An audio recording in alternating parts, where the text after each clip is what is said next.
The grim-dark world of Warhammer 40k is not something that one can just take lightly. There's so much depth and darkness to this world that has never really been exploited to full effect by the gaming industry. Enter Warhammer 40k Space Marine, and boy, do we have some beautiful new gameplay.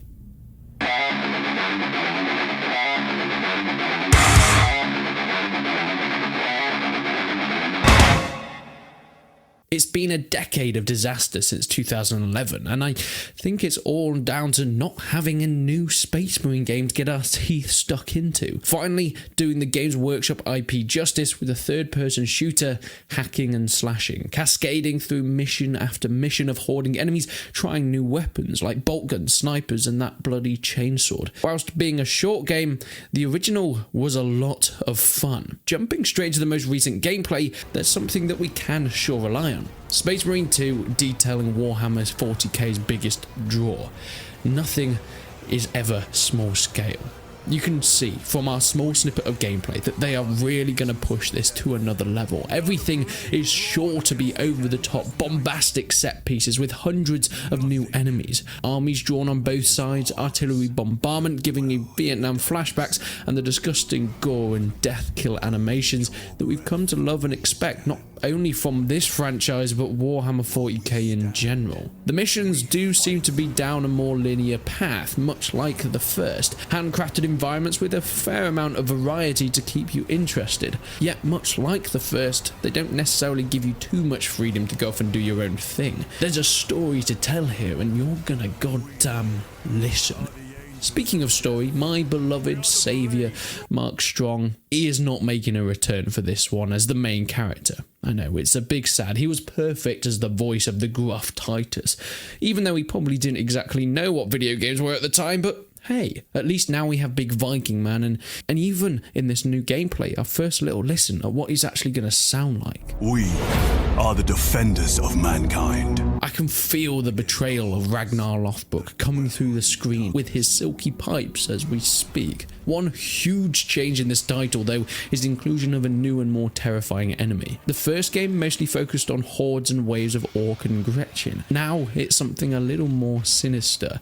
Seems to be a largely Tyranid-focused opponent, which is going to cause for some very close-up and very bloody fighting. Something that we actually saw in the very beautiful cinematic announcement trailer that came almost a year ago now. I actually love the way that the Imperial Guard just looks up at the Ultramarines in awe, like they've never seen anything like this. The scale and the sheer mastery of these Emperor's Angels. They've heard stories of these guys, but few actually experienced their prowess on the battlefield.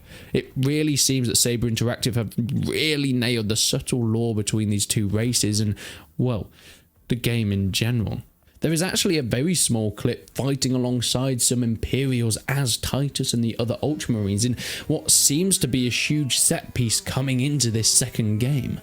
Once more though, expect a lot of ranged combat, featuring plenty of new and old weaponry. We can rely on them giving us that at least. And of course, the up-close and personal stuff with chainswords to do some genuinely terrifying dismemberments to your enemies. Jump packs are going to be making a return, it seems, from the trailer and gameplay, and a lot of the combat mechanics are also coming back, with hacking and slashing, different combos and stuns in order to make quick work of the enemy. And whilst the first game was cool, it had kind of a basic combat system, so hopefully with this new title we're going to get some more modern mechanics incorporated in. It's been a long time since 2011 and a lot in third-person shooters has definitely changed. It was quite some time from the very first announcement of Space Marine 2 to when we actually got gameplay, but I think it's been well worth the wait. I mean, look at this. Does it get much cooler?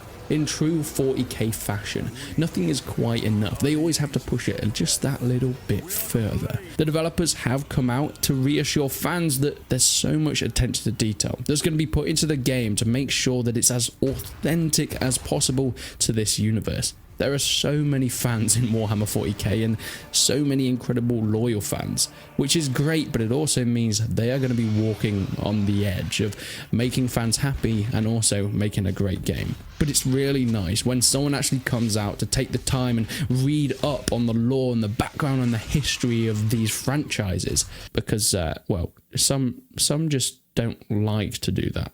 When it comes to scale, we have been reassured that it will be larger and more epic than any other 40k game to date with their new engine and modern day tools.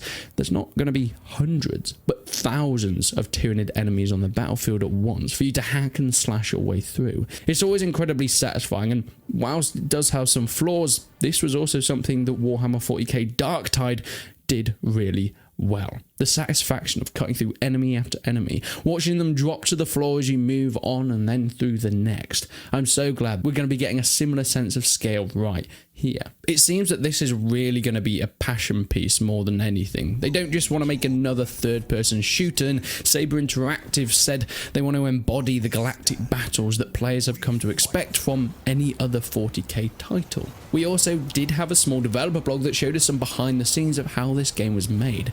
From Clive Standen taking over from Mark Strong as Titus, most known for his TV show Taken and of course Vikings, to the mocap acting to really try and immerse the actors within this world, make interactions between characters in cutscenes as realistic as possible. I mean, the creative director at Saber Interactive, Oliver Hollis-Liek, said that he'd watched all the reactions to the first trailer, so mate, if you're watching this one, we are trusting you, my friends. It looks like we are going to be really spoiled with Warhammer 40k content within the next few years. Darktide, despite its issues, is a lot of fun. Warhammer Space Marine 2 is shaping up to be an actual true successor to what came before, and, well, the Henry Cavill TV show, based in the 41st millennia, has all the possibilities to make up for the issues that have come before.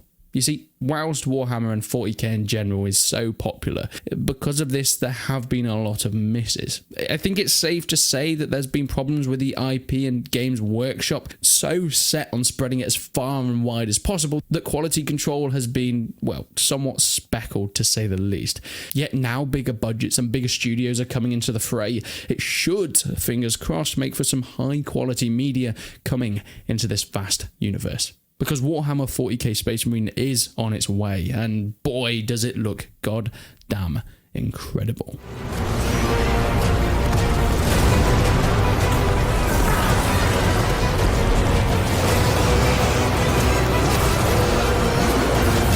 We are the angels of death. We are the blade drawn against the endless night.